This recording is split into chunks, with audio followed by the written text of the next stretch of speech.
Safely getting your kids back to school this upcoming school year. We're joined by Huntsville City School Board President Elisa Farrell. We have some questions, Elisa, from our viewers that they'd like answered.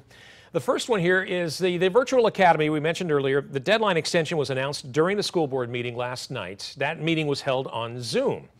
So this viewer wants to know if it's okay for students to go back to school. Why are school board meetings still being held on Zoom?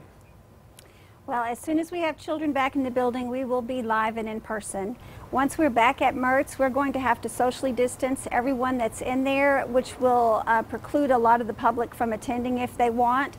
So when that does happen, we're going to try to create as many spaces as we can and make sure we have representatives from HEA and PTA as well as HASA, the Administrators Association. But we feel like with, I think it was about 15,000 viewers last Thursday, that we're reaching probably more people now than we've ever reached during a board meeting. Yeah, that actually may be true. Yeah. The Alabama Nurses Association now said it is trying to secure more funding for safety measures in schools. It'll present a plan to the state next week that includes isolation and quarantine units in schools. What are your thoughts on that? Right.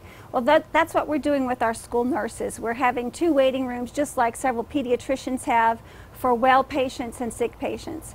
We have students who might have to take ADHD medication or have an insulin shot at a certain time, and we don't want those students with someone that has a high fever. So we've already created that scenario in our schools. Well, that's nice to hear. Now, does the district have enough nurses, or do you need more?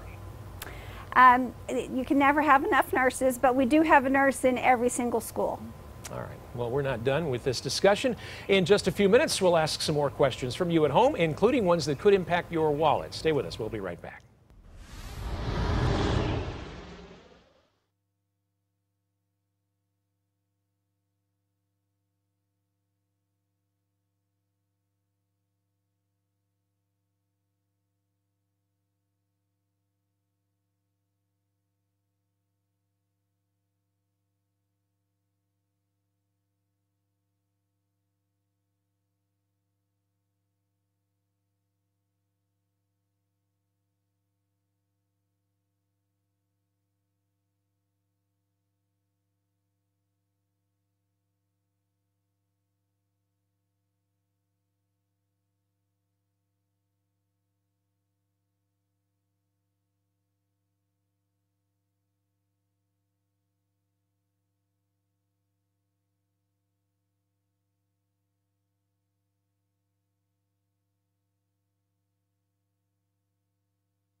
Tonight, we're learning more about the back-to-school plans for Huntsville City Schools. We're joined by Huntsville City School Board President Elisa Farrell. I want to ask a few more questions from parents in the district right now. Now, Shirley would like to know, can students do online courses and also attend tech classes?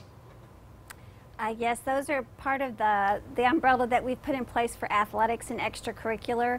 The challenge is if the student is a Huntsville Virtual Academy student, that they will need to provide their own transportation to and from the school for that class. Karen asks, for virtual learners, how will the students receive grades, and will their assessment test be based on the normal grading scale? Once we start back to school, every student is going to get an assessment. Since we've been out since March 13th, the staff wants to find out where everybody is and what ground needs to be made up, if any. So we'll start with assessments for everyone, virtually or otherwise. And virtual students, if they're taking a midterm exam or a special test, they will, or things like work keys, an ACT product that we have to take, or an ACT test, or the PSAT, they will be doing that in the building. But other than that, their teacher will be grading their work. They'll receive modules on Monday for that week's lessons, and they will work through those. They will receive grades on those, and those grades will be posted in our iNow portal. Yeah. Some experts have said the kids don't learn as well virtually. Are you concerned coming into this new school year with what way they went through in the last 9 weeks of the last school year? Well, we threw together something quickly in March. So what we're doing now is much more methodical and much more planned out. We've purchased a program, well, the State Department has purchased a program, Schoology and Schools PLP, that has been around for a while, that has been in practice. So not every student learns the same way. It might be a challenge for some, but it is an opportunity for students to stay home and still get the same curriculum they would be receiving if they were in the classroom.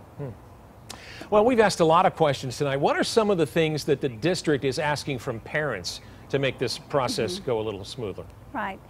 We need you to make the best decisions for your children, whether that is keeping them home because they're not feeling well, or deciding between now and next Friday whether or not you want to choose Huntsville Virtual Academy. We need parents to proactively evaluate their child every morning, see if they have a temperature, ask them if they feel bad, and to take active measures if that's the case. We're partners with parents. We will not be successful in any of this unless parents are also successful. So we're partners here in this program, in this project, virtual learning and getting through COVID. And we still would welcome any feedback, and we'll continue to work with parents and teachers and families. What is your vision for Friday nights in high school? Do you mean football? Yeah, I mean football. Right. Well, my hopeful vision is that Grissom High School has 10 wins this year, but we'll see. You know, I would love to see football happen, and we need to keep kids safe. So I'm not sure what that's going to look like yet. That is a decision made by the Alabama High School Athletic Association. If we do have football, then at that point it would be the district's decision as to whether or not we have spectators. Well, as you know, parents are rightfully concerned about their children's safety. So what's your final message to all the parents in your district? That we're hearing your concerns. We are concerned as well. We have been concerned since March 13th and have been working through plans since that time to make sure that we're hitting the ground running. That's why you saw a 110-page plan. That's why it's still being reworked to make sure that we do everything we can to keep your kids safe. We have not made a decision yet. We will make decisions based on the data, and we will try and get that decision out to you as soon as possible so you can make whatever decisions you need to make. But we just want you to know that no one got into this business to harm children. Everyone got in this business in order to do good by kids and to take care of children and to take care of our staff who take care of our children. So we are mindful of all that. We're concerned as well, and we're making the best decisions we can with the data that we have. Huntsville City School Board President Lisa Farrell, thank you so much for joining us tonight. This has been a difficult few months, and it's going to get even more challenging. We're all behind you, and we want the very best for our kids, and we know you want that too. So good luck. We'll, I'm sure, be talking again.